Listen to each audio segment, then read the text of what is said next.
മിശിഹായിൽ പ്രിയമുള്ള സഹോദരി സഹോദരന്മാരെ, പ്രിയമക്കളെ, ഇന്നേ ദിവസം ശ്രീ യോഹന്നാൻ അറിയിച്ച നമ്മുടെ കർത്താവ് മിശിഹായുടെ പരിശുദ്ധ സുവിശേഷം 8-ാം അധ്യായം 34-ാമത്തെ വാക്യം. Saint John's gospel chapter 8:34. Eesho പ്രതിവചിച്ചു, സത്യം സത്യമായി ഞാൻ നിങ്ങളോട് പറയുന്നു, പാപം ചെയ്യുന്നവൻ പാപത്തിന്റെ അടിമയാണ്. ഞങ്ങളുടെ സ്കൂളില് അരണമരങ്ങൾ ധാരാളമുണ്ടായി. അത് കാറ്റ് നിയന്ത്രിക്കുവാനും ഉപകാരപ്രദമായിട്ടാണ് പറയുന്നത്. എന്നാൽ വർഷങ്ങൾ കഴിഞ്ഞപ്പോൾ ഈ അരണമരങ്ങളുടെ വേര് സ്കൂളിന്റെ ഭിത്തിയിലേക്ക് കയറുകയും അത് ഭിത്തിക്ക് കേടുപാടുകൾ വരുത്തുകയും ചെയ്തു. അതെല്ലാം വെട്ടി കളഞ്ഞു, പൂർണ്ണമായിട്ടും അത് സുരക്ഷിതമാക്കി. ഞാനത് പറഞ്ഞത് ഈശോയുടെ വാക്കുകൾ, പാപം ചെയ്യുന്നവൻ പാപത്തിന്റെ അടിമയാണ്.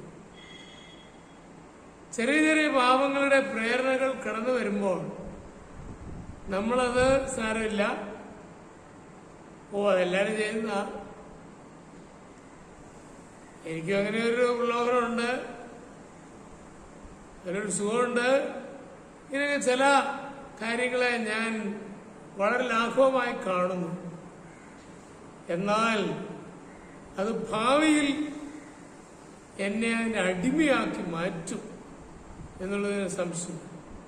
അതാണ് ഈശോ പറയുക, പാപം ചെയ്യുന്നവൻ പാപത്തിന് അടിമയാണ്. അങ്ങനെ ഫ്രീ ആയിട്ട് നിൽക്കാൻ സാധിക്കും. പലപ്പോഴും പാപത്തിന്റെ വഴികൾ നമ്മൾ പിന്തുടർന്നു പോകുമ്പോൾ ഓർക്കണം, അത് നമ്മളെ നശിപ്പിച്ചിട്ട് അടങ്ങും. അതുകൊണ്ട് ചെറിയ ഒരു ലോഭനം തന്നെ തോന്നുമ്പോൾ അതിനെതിരെ പടപൊരുതുവാൻ, കർത്താവിന് തിരുമുമ്പാകെ പ്രാർത്ഥനകൾ സമർപ്പിക്കുവാൻ, അങ്ങനെ പുതിയ ചൈതന്യത്തോടെ മുന്നോട്ട് പോകുവാൻ കഴിയണം.